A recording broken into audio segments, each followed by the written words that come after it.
Manino, pertama kali ditawari untuk ngisi soundtrack di ini tuh kapan dan gimana ya respons kalian? Kayaknya ini tawarnya terjadi sekitar masuk Q4 2025 kemarin ya. Jadi emang Teh Gia sama Rian kan udah pernah kerja sama kita di film Jumbo. Terus sekali lagi bilang sama kita kalau kemarin adalah film pertamanya Rian, sekarang adalah film live action pertamanya Rian gitu. Jadi another milestone for Rian gitu. Ya kita sih sebenarnya selalu support ya, apalagi mereka adalah orang yang membuka kesempatan buat Alira Manino pertama kali nulis soundtrack.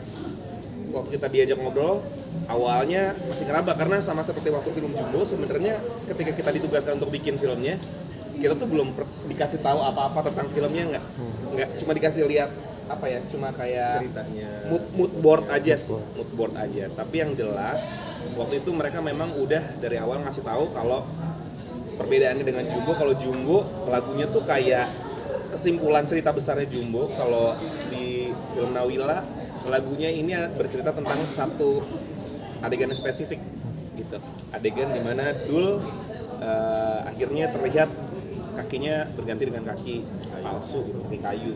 Dan berulang kali Anggia bilang tentang jargon Sikilku Isamuni ini penting banget di dalam buku ini. Akhirnya kita coba untuk bikin lagu berangkat dari situ.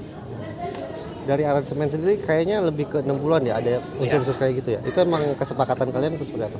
Atau request dari sini, Pak? itu arahan juga dari sutradara, dari Rian juga, Anggia juga, dan Novi.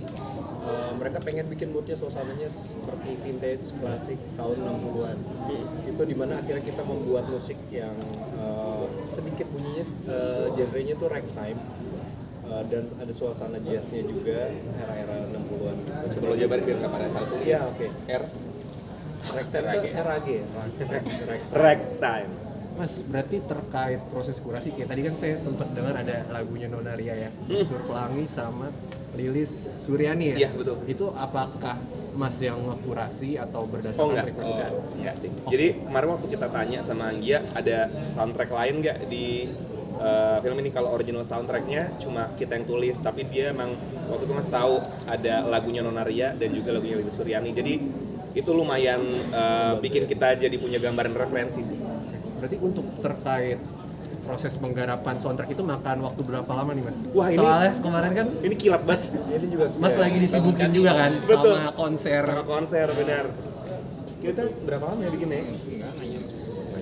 bikinnya sih cepat. Bikinnya sih jadi gini, kita bikin Oh, kita bikin ada versi pertama kita bikin dalam waktu beberapa jam, kita kirim, terus kemudian ternyata mereka ngasih beberapa notes, akhirnya kita bikin ulang.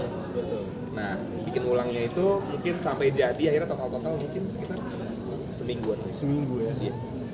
Mas Dino, ada pesan tersembunyi nggak sih di balik lagu? Kan kalau Juma kemakan Iya. huruf awal ada A itu kan. Nah kalau yang Capek sih sekarang, Mbak kalau bikin TTS mulut ya panggilan. kalau sekarang ada nggak fun fact-nya sendiri? Sebenarnya pesannya ya lewat lagunya itu sendiri sih. Kalau secara lirik nggak ada pesan-pesan tersembunyi, tapi yang jelas kemarin lucunya adalah ketika Nawila pertama kali promosi, aku nulis tuh di kolom komentarnya, kali ini kita kasih lagu yang ceria ya gitu. Nah tapi ada yang ngomong ceria, tapi Sikilku Isamuni, mungkin buat para pembacanya tahu lah itu adegan seperti apa. Ini ceria tapi sedih. Nah makanya kalau misalnya mau dengerin lagu Sikilku Isamuni, bisa merasakan perasaan ceria, harus mendengarkan pakai cara kuping anak-anak.